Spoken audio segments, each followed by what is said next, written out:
Bienvenidas, bienvenidos a Bajo el Umbral, un espacio donde la economía deja de ser solo números y teorías para convertirse en una herramienta de reflexión crítica sobre la pobreza, la desigualdad y los desafíos estructurales que enfrentamos como sociedades. En cada episodio analizamos temas como pobreza infantil, economía feminista, extractivismo, mercado laboral, salud, políticas públicas. Lo hacemos desde una mirada crítica, territorial, con evidencia y reflexión, pero también con un lenguaje accesible y con participación estudiantil. Comenzamos. Bajo el Umbral. Hola a todas y todos, bienvenidos a otro episodio de Bajo el Umbral. Mi nombre es Carolina Sánchez y estamos aquí con Ale Aguirre y Ale Santillana. Bueno, el episodio de hoy es sobre extractivismo y desigualdad, modelos de desarrollo que excluyen. Para tener un contexto sobre esta temática, empezaremos contándoles, que en Ecuador el modelo económico extractivista no solo define lo que producimos, sino también quién gana, quién pierde y a costa de qué. En 2024, el petróleo, el camarón, el banano y el cacao representan el 65% de nuestras exportaciones. Estos son productos que, aunque sostienen las cifras macroeconómicas del país, tienen raíces profundas en territorios históricamente marginados. Por ejemplo, en la Amazonía, que aporta de forma central a la economía nacional a través de la explotación petrolera, los beneficios de esa riqueza rara vez se traducen en desarrollo local, pues muchas veces implican contaminación, desplazamiento y abandono estatal. Mientras tanto, solo dos provincias, Guayas y Pichincha, concentran más de la mitad del valor agregado bruto del país. Territorios que no producen los recursos más rentables, pero que concentran las mayores ganancias. Y este modelo no es neutro. Tiene género, tiene territorio y también tiene historia. Son principalmente las mujeres, somos las mujeres y sobre todo indígenas y campesinas quienes se enfrentan las consecuencias más crudas del extractivismo. El deterioro ambiental, la sobrecarga de trabajo no remunerado en el sostenimiento de la vida, la militarización de sus comunidades y la criminalización por defender sus derechos y sus territorios. Hoy, en Bajo el Umbral, exploraremos cómo el extractivismo reproduce desigualdades estructurales en Ecuador y por qué una mirada feminista es clave para comprender sus impactos y pensar en otras formas sostenibles y posibles de habitar y producir en el territorio. Y hoy nos acompaña, como ya mencionábamos, Ale Santillana, que actualmente es directora del Instituto de Estudios Ecuatorianos, con experiencia en temas vinculados al campo popular, los movimientos sociales y los vínculos entre feminismos y marxismos. Además, forma parte de diversas redes feministas y académicas desde donde ha contribuido al debate público sobre desarrollo, sostenibilidad y justicia social. Y como ya decíamos, con ella conversaremos sobre las implicaciones sociales, territoriales del modelo extractivista en Ecuador y América Latina. Entonces, Ale, coméntanos qué es el modelo extractivista y por qué es importante analizarlo desde esta perspectiva de desigualdad. Bueno, un saludo con todas y con todos, todes. El modelo extractivista es un modelo, digamos, que está ligado fundamentalmente a un modelo de acumulación, ¿no? Es un modelo que, adquiere unas características específicas en el momento en que se construye hace 500 años una división internacional del trabajo.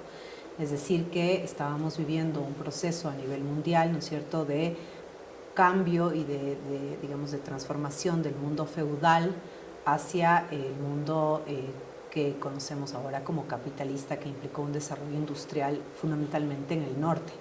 Pero ese modelo para América del Sur y sobre todo para, en general, los países del sur global, compartimos ahí con África también historia, implicó necesariamente que con la conquista española y con las diversas conquistas de toda Europa en los diferentes países, se estableciera una forma, colonial, un hecho colonial, que implicó básicamente que el mundo se divida en dos, ¿no? los países del sur que extraían materias primas, ¿no es cierto?, recursos naturales que eran enviados hacia el norte y que permitían, obviamente, ¿no es cierto?, que el norte logre un tipo de lo que se llama acumulación originaria, ¿no? Es el proceso de acumulación primitiva de capital que permite, obviamente, que Europa comience a desarrollar, digamos, este modelo de producción y esta forma de organización del mundo que va a ser el capitalismo. Pero se origina, efectivamente, en el hecho colonial y en la conquista. Ese modelo extractivo, ¿no es cierto?, de extracción de recursos naturales que le sirvieron al norte, implicaron para el sur, digamos, unos procesos muy complejos que han sido analizados por diversos investigadores e investigadoras y que han sido además parte de las banderas de lucha de muchísimas organizaciones y que básicamente lo que nos muestran, ¿no es cierto?, es que es un modelo eso, primero basado en la división internacional del trabajo, es decir, se extraen materias primas para la acumulación de otros territorios diferentes de donde se extraen materias primas. En el caso de nosotros, el norte global, ahora China, ¿no es cierto?, pero también al mismo tiempo genera desigualdades en el propio territorio nacional. Es decir, es un modelo que acompañó el proceso de conformación de los Estados-naciones y que se repite con variaciones, digamos, a lo largo de todas estas décadas, ¿no? Entonces seguimos siendo países que extraen minerales para que sean enviados al mercado mundial o extraen petróleo, ¿no es cierto?, que es enviado también al mercado mundial. Y es un mercado que no pone, digamos, que impone finalmente, ¿no es cierto?, las condiciones y los términos de lo que va a llamarse luego los términos desiguales de intercambio norte-sur, ¿cierto? Entonces, ese modelo extractivo tiene no solamente, digamos, este origen colonial, sino que en sí mismo imprime una forma de desigualdad, porque implica siempre territorios y poblaciones que deben ser sacrificadas, de donde sale las materias primas, y otros territorios, como bien decía Ale hace un rato, ¿no es cierto?, que son generalmente las urbes, a donde van a parar esos territorios y generan, ¿no es cierto?, desigualdades territoriales, obviamente brechas enormes socioeconómicas, pero también el sacrificio de poblaciones para un modelo que es altamente contaminante, como lo hemos visto, ¿no? Nuestros países están cargados de historias de derrames petroleros, como el caso de Esmeraldas, por ejemplo, o el caso de Orellana o toda la Amazonía, pero también desigualdades brutales que se han ido generando entre los territorios amazónicos o esto que llaman los propios compañeros afros y también de los pueblos y nacionalidades, territorios laboratorio, ¿no es cierto?, en donde se practica el despojo históricamente y que ese despojo histórico permite a la larga, ¿no es cierto?, que esos territorios sean llenados de otro tipo de conflictividad, como es el caso del crimen organizado, sobre todo en las zonas de la costa. Entonces, el modelo extractivo, en síntesis, es un modelo creado en el primer momento originario de la conformación del capitalismo como modo de producción. Segundo, está basado en la división internacional del trabajo, en donde unos países exportan materias primas y otros acumulan y por eso generan desarrollo industrial, tecnológico, universitario, de ciencia, tecnología y tal. Son los países del norte los que terminan decidiendo las condiciones de relaciones de intercambio desigual, y además de esos es un modelo profundamente desigual desde su inicio, porque implica territorios de sacrificios y territorios donde se acumula. A eso le podemos sumar, obviamente, el componente de contaminación grave del modelo extractivo, pero también otras cosas que vemos hasta ahora, ¿no? Se mantiene la relación colonial, las poblaciones que son, como bien decían en la introducción, que son las que son sacrificadas, no son precisamente de la gente blanca o aniñada de Cumbayá, de Samurandón, de Mocolí, sino que básicamente es la gente que está en estos territorios, que son sobre todo pueblos y nacionalidades indígenas, afros y campesinos, ¿no es cierto?, que son poblaciones racializadas y empobrecidas precisamente por ese modelo de desarrollo, porque ese modelo no resuelve los problemas de desigualdad, sino que los profundiza, ¿no? Y probablemente, digamos, ahí también tendríamos que sumar el elemento patriarcal, ¿no? Esa división internacional del trabajo está acompañada de una división sexual del trabajo y está acompañada también con la conformación de una especie de gobierno de género, de gobernanza de género, en donde las mujeres y las cuerpos feminizadas son, digamos, las que tienen unos roles específicos en esos territorios extractivos, ¿no? Y que son equiparados a la idea de la naturaleza. Son sacrificables, son extraíbles, ¿no es cierto?, son objetos de conquista, ¿sí? Frente a los hombres que son los que terminan también siendo fuerza de trabajo de las extractivas, ¿no es cierto? O que cumplen ciertos cargos técnicos, sobre todo de mestizos, que llegan a las zonas territoriales y que se reproducen estos roles de género hasta el infinito, ¿no? Entonces, el modelo extractivo es un modelo que termina siendo una tara enorme para poder imaginarnos un país diferente, ¿no? Bueno, Ale, tú nos cuentas de las desigualdades que se generan primero a nivel global y luego dentro de los territorios. Y explícanos un poco qué implicaciones tiene el extractivismo sobre las posibilidades de desarrollo de estas regiones, cuáles son las que son afectadas por este modelo. Bueno, ahí basta revisar las estadísticas en el Ecuador y en general en América Latina. Prácticamente no hay territorio en donde haya habido un proceso de extractivismo sostenido en el tiempo que haya resuelto precisamente la desigualdad. Acordémonos cuando pasamos, ¿no es cierto?, del cacao al banano y del banano al petróleo, ¿no? Y cómo en los años 70 se nos hizo la gran promesa del petróleo. Y se hablaba, ¿no es cierto?, en esa época, en la dictadura militar de Rodríguez Lara, la idea de sembrar petróleo en el Ecuador, ¿no? Porque el petróleo nos iba a sacar del subdesarrollo, iba a generar oportunidades e iba a permitir, ¿no es cierto?, que el país finalmente pueda pasar a otro momento de su historia. Obviamente en esos primeros años el petróleo y la renta petrolera sirvió para crear ciudades, aumentar la clase media, crear infraestructura estatal, sin duda, pero al mismo tiempo el petróleo 50 años más tarde, lo que ha implicado para las poblaciones que viven en esos territorios es no solamente un modelo altamente contaminante, en donde los pasivos, ¿no es cierto?, es decir, con todo lo que implica los derrames petroleros, la destrucción del bosque, la destrucción de la selva, la destrucción de las lógicas comunitarias, son, digamos, asimiladas y establecidas por los propios territorios, ¿no? Entonces, ahí, por ejemplo, vemos cómo las poblaciones amazónicas y las zonas que son altamente dependientes del petróleo no han resuelto problemas básicos que, digamos, deberían estar resueltos después de esa gran promesa. Es decir, sigue siendo los territorios en donde no existe salud, por ejemplo, no hay un desarrollo económico científico que no sea dependiente del petróleo, la gente sigue siendo fuerza de trabajo, digamos, del último eslabón de la estructura laboral de las empresas petroleras, o de plano quedan fuera de eso, y lo que se genera son economías, ¿no? Hay economías de enclave, ¿no? Esa es la otra característica del modelo extractivo. Son economías de enclave que no permiten el desarrollo de cadenas productivas y una ampliación y una reestructuración del modelo productivo y de desarrollo. Por lo tanto, ¿no es cierto?, se extrae tal cosa, hay servicios alrededor, ¿no es cierto?, el Estado genera y luego eso se manda al mercado internacional y las empresas transnacionales son las que se benefician. O en el caso del Ecuador, ¿no es cierto?, sacamos petróleo, lo compra China, China lo revende por el canal de Panamá, aumenta su ganancia, etcétera, ¿no? Es decir, ahí hay un problema en el sentido de que son territorios, ¿no es cierto?, y poblaciones que no tienen resueltos sus necesidades y sus derechos básicos, digámoslo así, sobre todo, por ejemplo, el acceso al agua, siendo la Amazonía uno de los lugares donde más agua hay, donde tienen problemas gravísimos de salud, es decir, los altos niveles de cáncer que hay en todas esas zonas son espeluznantes, no hay ahí datos de la clínica ambiental que justamente muestra eso, pero además, ¿no?, lo que vamos viendo es que estos territorios que no solamente absorben los pasivos, porque además el Estado no se hace cargo, las empresas tampoco, como pasa, por ejemplo, con el derrame de esmeraldas, es decir, ¿no?, como Esmeraldas sigue ahí, a nadie le importa, y básicamente ahora con el terremoto, o sea, con el temblor, etcétera, ¿no? Es un territorio que está permanentemente abandonado y sometido a un tipo de disciplinamiento por parte del Estado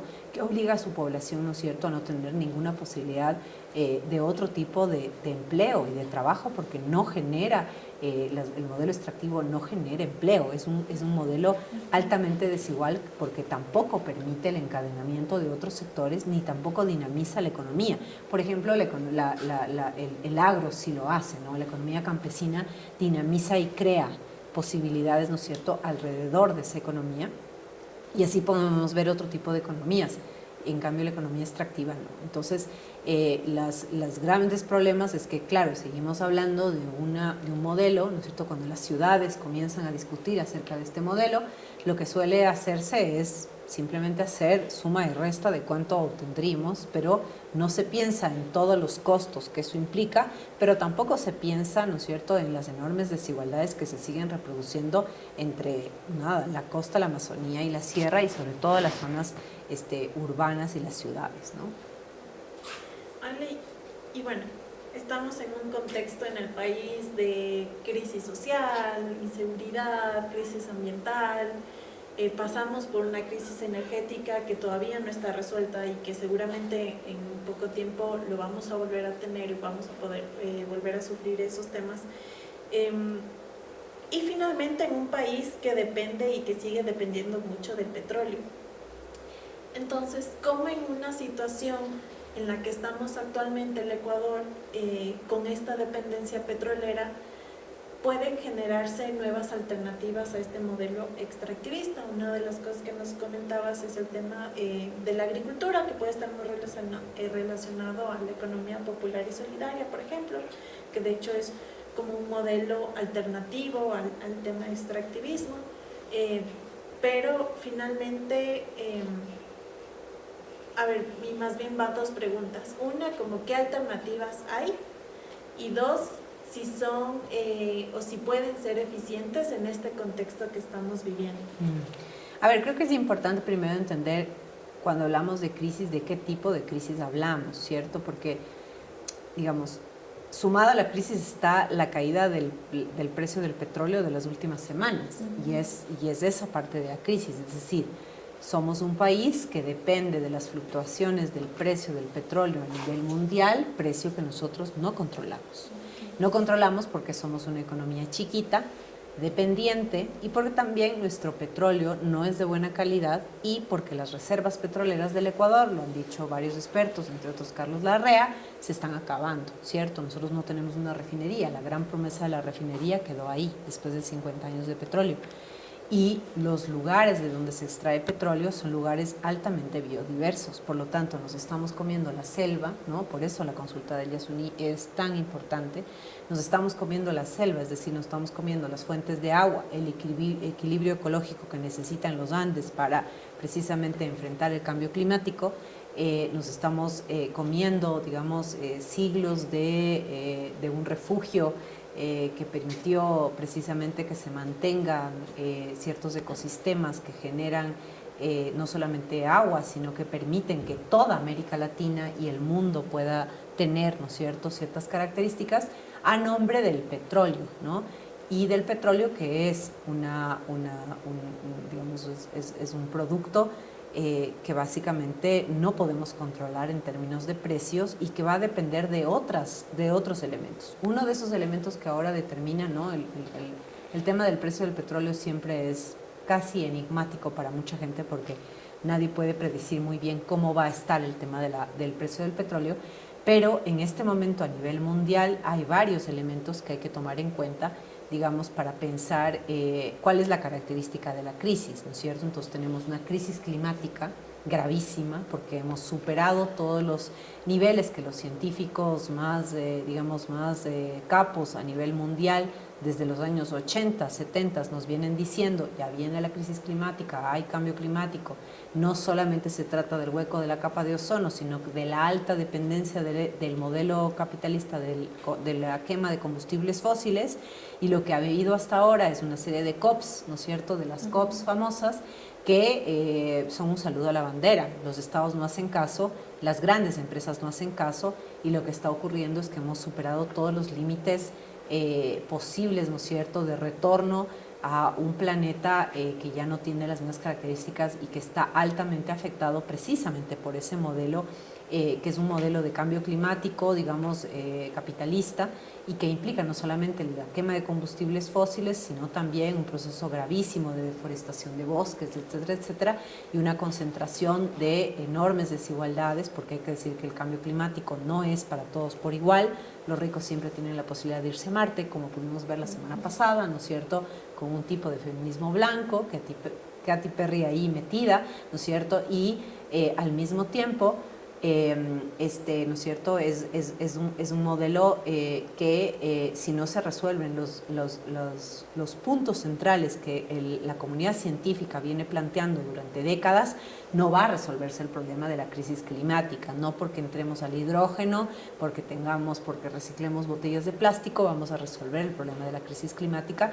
Y es una crisis que trae no solamente desequilibrios en el clima, sino que implica también, ¿no es cierto?, profundizar las condiciones de pobreza y de desigualdad que existen en el mundo. Es decir, quienes van a vivir el cambio climático de peor manera va a ser probablemente el campesinado, porque tienen que vivir, ya vivimos esto, ¿no es cierto? O sea, todas las lluvias de las últimas semanas han implicado pérdidas de cultivos en toda la zona de la costa. ¿Quién resuelve ese tema para los campesinos? Pero también es un problema para las ciudades, ¿no? Los aluviones, las inundaciones o esas variaciones con incendios brutales que no se pueden controlar, los incendios que hemos visto, ¿no es cierto?, en Australia, en Brasil, en toda esta zona, en toda América Latina, son brutales, digamos, y tienen que ver con el cambio climático. Pero, digamos, eso, ¿no es cierto?, es parte de la crisis. Un segundo elemento de la crisis, ¿no es cierto?, está originado obviamente en esta economía de guerra que se está conformando de una manera acelerada en el mundo, no solamente la guerra Ucrania-Rusia, sino la disputa geopolítica entre los Estados Unidos y China, que ahora tiene a Europa, ¿no es cierto?, como un elemento que hay que pensar, y donde los países del norte están ya sumergidos en una nueva carrera armamentística, ¿no es cierto?, multimillonaria, billonaria, de hecho, ¿no es cierto?, que fomenta una economía de guerra. La economía de guerra lo que va a generar para países como el Ecuador son mayores presiones. Por eso las disputas a la interna de la política económica norteamericana, ¿no es cierto?, de Trump, que todo el tiempo nos habían hablado de la necesidad de que el mercado sea libre y que la mano invisible y tales, y ahora lo que vemos es una presidente que establece aranceles a nivel mundial y que tiene una política proteccionista. ¿Cómo se entiende eso en un mundo globalizado y neoliberal en donde nos han contado todas las escuelas de economía que básicamente el mercado se regula solo? Ahora vienen los Estados Unidos a decir que no, su mercado se regulará solo, pero el nuestro no. Y esa carrera armamentística y estas nuevas, digamos, condiciones de relacionamiento comercial, obviamente requiere una avanzada en términos también de una política imperialista para la región. Milei acaba de recibir o va a recibir al jefe del Comando Sur, eso no es una cosa extraña, o el planteamiento del regreso de las bases militares para nuestros países. Es decir, necesitan los países del norte en esta carrera y economía de guerra, ¿no es cierto?, que es una nueva disputa de control geopolítica, recursos naturales, el control de los países del sur, evitar obviamente que haya conflictos, levantamientos, movilizaciones y tales, y un ajuste de la economía. Entonces, un tercer elemento de la crisis tiene que ver con el proceso de endeudamiento agresivo que hemos tenido, ¿no? Ecuador y Argentina son los países más endeudados de toda América Latina, son 4 los que encabezan esto, y tienen que ver con los acuerdos del Fondo Monetario. Esos acuerdos del Fondo Monetario, lo que han salido que ya sabíamos, digamos, ¿no?, es contraer deuda con el fondo para pagarle con más deuda al fondo. Es decir, no se resuelven los problemas del país, sino que le seguimos pagando al fondo con más deuda. Y eso es celebrado por gobiernos como el de Milei, ¿no es cierto?, que acaban de adquirir un nuevo préstamo del Fondo Monetario y celebran el préstamo como si es que se hubieran ganado, no sé, la lotería. Y en realidad lo que estamos celebrando es el fracaso absoluto de la política económica, que requiere nuevamente de otro endeudamiento, ¿no es cierto?, con un organismo multilateral. Entonces, hay una crisis a ese nivel que tiene que ver con la presión también sobre los recursos naturales de América Latina para esta carrera armamentista, esta reorganización a nivel mundial y esta nueva, digamos, disputa geopolítica, pero eso se traduce en concreto en países como el Ecuador, ¿no es cierto?, en políticas que permitan cierta cohesión, como la discusión de la seguridad. Necesitamos más militares en las calles porque, el crimen organizado, pero finalmente esos militares van a ser utilizados para o violaciones de derechos humanos, como el caso de los 4 de las Malvinas, pero también vamos a tener militares en el control de los territorios que tienen posibilidades mineras, ¿cierto? Entonces, ahí hay un montón de cosas que se van articulando y que nos van mostrando algo que todavía no sabemos muy bien cómo nombrar, pero que es parte de esta ya no solamente crisis, colapso, ¿no es cierto?, a nivel mundial y en términos de los países. Sobre esa base, entonces, hay que pensar cuáles, ¿no es cierto?, son las salidas y las alternativas. Y ahí hay economías que nos plantean elementos, pero en todo caso, en el caso del Ecuador, ¿no es cierto?, hay documentos, ¿no?, documentos importantes que se han sacado de economistas no ortodoxos que han planteado la manera de cómo resolver la crisis y de dónde saldría la plata. Hay posibilidades de reforma en la política fiscal, hay discusiones en relación al tema del agro que nunca ha sido topado por prácticamente ningún gobierno y que siguen fomentando el modelo agroindustrial. Hay posibilidades de discusión en la bioeconomía, es decir, hay enormes posibilidades para América Latina porque somos un continente altamente biodiverso, ¿no es cierto? Y por ahí tienen que ir las alternativas. Definitivamente repetir 500 años de modelo extractivo para hacer exactamente lo mismo bajo un discurso aparentemente nuevo no nos va a resolver los problemas. Y bueno, sí, pensando en estas alternativas ante un contexto global y nacional tan difícil, con un avance de las derechas, aumento del endeudamiento, ¿nos podrías contar los aportes que han hecho los feminismos latinoamericanos para repensar el concepto de desarrollo? ¿Qué alternativas se han planteado? Claro, hace poco tuvimos el primer encuentro de economía feminista de la Vía Yala en Argentina y estuvimos reunidas unas 500 y tantas compañeras de varios países de América Latina discutiendo justamente cuáles son los elementos que la economía feminista le podía plantear al mundo, ¿no es cierto?, en este momento de crisis, porque efectivamente la crisis no solamente está en el plano de lo macroeconómico, la crisis tiene que ver también con una crisis de cuidados, con una crisis en donde la vida está en riesgo, está amenazada, y ya no solamente la dignidad o la vida digna, sino la vida misma está absolutamente amenazada por este tipo de lógicas y por esta economía de guerra que muy bien en el Ecuador sabemos. Entonces, la economía feminista, digamos, plantea elementos que son centrales para, para ser tomados en cuenta, y en su discusión con el desarrollo, la economía feminista tiene elementos, pero sobre todo tiene un diálogo importante también con los otros feminismos y las posturas que también mujeres indígenas, afros, ¿no es cierto?, han planteado a la discusión sobre el tema del desarrollo. No necesariamente ellas se llaman feministas, pero digamos, en el mundo de la geografía feminista, del feminismo comunitario, del feminismo campesino y del feminismo afro, hay elementos que sí pueden aportar, digamos, en una discusión mucho más amplia de la economía feminista.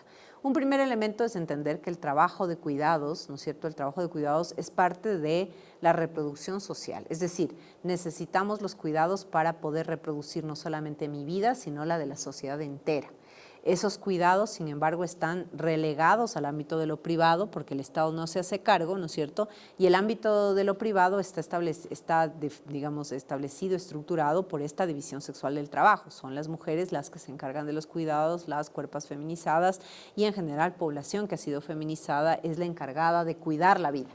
¿Qué significa cuidar la vida? Es cuidar la fuerza de trabajo, permitir que la fuerza de trabajo todos los días salga a trabajar, pero también es el cuidado de los territorios, es el cuidado de la naturaleza. Eso, por ejemplo, la economía feminista no había incorporado, o la feminista del norte no había incorporado. Son los feminismos del sur global y sobre todo las compañeras que habitan lo comunitario las que plantean esta discusión de la naturaleza y ahí empatan con el debate del desarrollo. Es decir, el trabajo de cuidado no es solamente cuidar a los guaguas, ¿no es cierto?, cuidar a los hombres o cuidar, digamos, el ámbito doméstico, sino que hay una ampliación de la discusión de la reproducción social y hay todo un debate desde la economía feminista y de las feministas marxistas y autonomistas en relación a eso, pero digamos que el trabajo de Silvia Federici, de María Mies, de la Costa, etcétera, llega a nuestros países justamente para pensar que efectivamente la reproducción social es una reproducción social ampliada y que no es el ámbito de lo doméstico donde se encuentran solamente los cuidados, sino también en el caso de nosotras,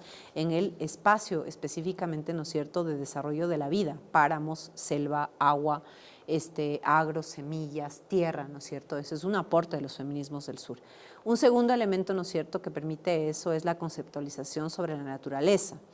Hay una enorme discusión de los feminismos en torno al debate de la naturaleza porque la modernidad colonial capitalista nos ha establecido a nosotras como parte de la naturaleza. Los hombres son civilización, son cultura, ellos hacen trabajo porque además se les paga, nosotras somos naturaleza, somos, ¿no es cierto?, una especie de naturaleza salvaje e incontrolable que no hace trabajo sino que solamente ama al mundo y por eso le encanta barrer la casa y limpiar a los guaguas y básicamente recolectar sin paga, ¿cierto? Esa construcción tan brutalmente violenta que ha significado para nosotras, ¿no es cierto?, a lo largo de la historia, también es puesta en discusión en la economía feminista que reconceptualiza la idea de naturaleza y construye la idea también, ahí sí en debate con el ecologismo político, ¿no es cierto?, cómo la naturaleza se produce, ¿no? Hay una producción de la naturaleza, ¿no? Como se produce también el sexo y el género según Judith Butler, es decir, hay una discusión de cómo no son solamente problemas biológicos en sí mismos, sino que hay una construcción social detrás de eso, hay una idea de la naturaleza que se produce, hay una construcción del cuerpo y del género que se produce, hay una construcción del sexo que se produce. Yo creo que la economía feminista lo que hace es desestructurar las nociones y los estereotipos de género, ¿no es cierto?, que están presentes en el desarrollo. Para que un país se desarrolle se necesita un tipo de economía, de convivencia y de fuerza de trabajo. ¿Qué necesita el desarrollo? Necesita hombres que vayan a negociar con la empresa minera y la empresa petrolera. ¿Y qué necesita? Que las mujeres se queden en la casa alimentando a la gente o que sean trabajadoras sexuales que resuelvan el problema de la fuerza de trabajo de quienes van a trabajar en territorios extractivos, ¿cierto? Entonces la economía feminista pondrá en debate eso y hablará de la enorme violencia que hay en este tipo de estereotipos de género y de gobernanza, en donde las mujeres están además asumiendo la enorme carga de la violencia que implica el desarrollo del extractivismo en sus territorios. Creo que un cuarto elemento que pone la economía feminista en discusión es precisamente la propia concepción del desarrollo. Es decir, el desarrollo es un concepto, ¿no es cierto?, que está ligado al progreso y que es un concepto que viene con la modernidad colonial y que nos plantea que hay un estado de subdesarrollo y hay que llegar al desarrollo. La promesa del desarrollo que ha organizado, y eso lo han dicho varios economistas, personas que pensaron la idea de desarrollo en las últimas décadas en América Latina, ¿no es cierto?, es una idea lineal ligada a la razón instrumental en donde toda la economía tiene que organizarse en función de supuestamente alcanzar ciertos niveles de desarrollo. Pero ¿qué es lo que ocurre en eso? Ocurre que son economías que lo que hacen es construir jerarquías a la interna porque todo lo que se organiza en realidad no es para el desarrollo, es para el desarrollo capitalista. Es decir, la economía campesina, la economía comunitaria, la economía feminista, los procesos, etcétera, se organizan para que el capitalismo siga siendo el modo de producción hegemónico. No hay tal cosa como que hay una convivencia posible, ¿no? Los defensores de la minería, por ejemplo, siempre nos dicen que es posible la convivencia natural entre la minería y la economía y la agroecología. Eso es absolutamente imposible porque la minería lo que necesita es agua y el agua va a estar contaminada y necesita hacer unos huecos enormes y necesita que toda la fuerza de trabajo de la localidad se concentre en la minería para obtener una renta extractiva que no va a llegar a los territorios. Por lo tanto, no es posible la convivencia entre diferentes economías. La convivencia solo es posible cuando hay una economía que hegemoniza al resto y subordina al resto de economías a la interna. Entonces, la economía feminista entrará a discutir el concepto mismo de desarrollo porque está muy ligado a una idea, ¿no es cierto?, de un homo economicus abstracto, ¿no? Este hombre que decide y toma decisiones sin vínculos con su territorio, sin vínculos con su familia, sin vínculos con el mundo y que racionalmente toma decisiones de acuerdo a las oportunidades. Eso sabemos que es una falacia, ¿no es cierto?, de la ortodoxia neoliberal y capitalista que han enseñado sobre todo en las escuelas de economía y que nos hablan generalmente los ministros de economía y que no es real, ¿no es cierto? Entonces la economía feminista va a aportar a decir hay un proceso de humanización, no son seres, no son hombres que toman decisiones racionalmente y en abstracto, ¿no?, sino que hay vínculos concretos, condiciones que te permiten o no te permiten tomar decisiones, no todos tenemos las mismas oportunidades, etcétera, etcétera. Entonces, ahí la economía feminista entrará a discutir la lógica fundamentalmente del cuidado, de la gestión del cuidado, pero entrará también a la discusión y al aporte con otras economías que cuestionarán efectivamente la idea de desarrollo capitalista muy arraigada, digamos, en el mundo de del capital neoliberal, pero que también fue herencia de muchos elementos de ciertas izquierdas ortodoxas clásicas que piensan en el desarrollo como un aspecto del desarrollo nacional, ¿no es cierto? Esta idea de vamos a extraer para luego redistribuir. Eso está probado no solamente por la economía feminista, que es una falacia en América Latina, ¿no? La teoría de la dependencia, la crítica marxista a la teoría de la dependencia, años 70, 80, lo que nos muestran efectivamente es que eso lo único que hace es profundizar lo que ya sabíamos, que es esta alta dependencia de las economías latinoamericanas al mercado mundial, ¿no es cierto? Entonces, no se resuelven los problemas, sino que se profundizan. No hay tal cosa como que podemos extraer minerales, volver y generar redistribución, y que eso a la larga no solo no nos traiga conflictos, sino que la redistribución sea equitativa e igualitaria, ¿cierto? Entonces, ahí hay enormes problemas de la conceptualización misma de la economía, que es importante recordar porque es una tradición latinoamericana de cuestionamiento a estas ideas, ¿no es cierto?, que profundizan finalmente un modelo que ha sido casi prácticamente invariable en los últimos 500 años, ¿no? Chévere, Ale. La verdad es que muchas gracias. Nos dejas con un montón de ideas, un montón de cosas por pensar. Y solo pedirte ya como para finalizar como un último mensaje, tomando en cuenta que este espacio también es pensado para jóvenes. Entonces, ¿qué mensaje les quisieras dar a ellos y a ellas? Bueno, yo solamente quiero recordar que, digamos, yo soy parte también del colectivo Yes Unidos. Nosotros peleamos 10 años para que exista una consulta popular que le preguntara al país si queríamos o no dejar el crudo bajo tierra en el bloque 43. Y el país en un 60% le dijo sí al Yasuni. La mayor parte de la votación proviene de los jóvenes. Y de los jóvenes, además de zonas altamente conflictivas como las zonas de la costa. Las provincias de la costa, Manabí, Esmeraldas, Los Ríos, Guayas, votaron masivamente por decirle sí al Yasuni, a pesar de la existencia ya del crimen organizado y del abandono, digamos, del Estado a las propias poblaciones. Este es un país que ha votado sistemáticamente en todas las consultas populares, ¿no es cierto?, por la vida y contra el extractivismo, ¿no? Y son los jóvenes, los y las jóvenes, los que han sido fundamentales en la comprensión de una sensibilidad frente al mundo que claramente los adultos no están teniendo. Sí, entonces los jóvenes tienen esa sensibilidad y yo invitaría más bien a pensar en si es posible que esa construcción de alternativas ocurra también en los espacios universitarios. Necesitamos reformar nuestras carreras, nuestras formas de entender, nuestras tesis, nuestro pensamiento, ¿no? Seguir insistiendo en el petróleo y en la minería en el Ecuador es básicamente acabar no solamente con el futuro de estos jóvenes, sino con el futuro del planeta. Y es urgente que, hayan posibilidades de alternativas reales, ¿no es cierto?, creativas, imaginativas, con alto nivel de inteligencia, que seguro hay en el Ecuador, estoy convencida de eso, para imaginar un país diferente y unas propuestas diferentes, a pesar de que la clase política no nos haga caso, no nos regresa a ver y no tome en cuenta lo que el pueblo ha venido diciendo cada vez que le consulta. Gracias, Ale. Tú, Ale, tal vez un último comentario. Bueno, muchísimas gracias, Ale, por dejarnos estos cuestionamientos del modelo extractivista en el que se basa la economía ecuatoriana y muchas latinoamericanas.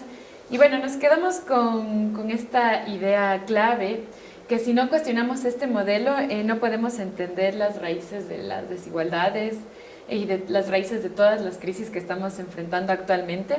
Entonces, bueno, estudiar economía también es pensar en estas condiciones históricas, territoriales y políticas que sostienen estas brechas y que tenemos que pensar qué podemos hacer, qué alternativas planteamos para irlas cerrando. Listo, y con esto finalizamos este episodio. Gracias. Gracias. Bajo el Umbral es una producción del Grupo de Investigación de Pobreza, Desigualdad y Mercado Laboral, de la PUCE y de la Red Desigualdad y Pobreza de Aujal, con el apoyo del Instituto de Investigaciones Económicas Radink Economics, Ecuador y el Taller de Experimentación Didáctico Audiovisual de la PUCE. Aquí no solo hablamos de cifras, hablamos de vidas, porque entender la pobreza no es suficiente. Necesitamos cuestionar los sistemas que la perpetúan y construir colectivamente caminos hacia una justicia económica y real. Les esperamos en nuestros siguientes episodios.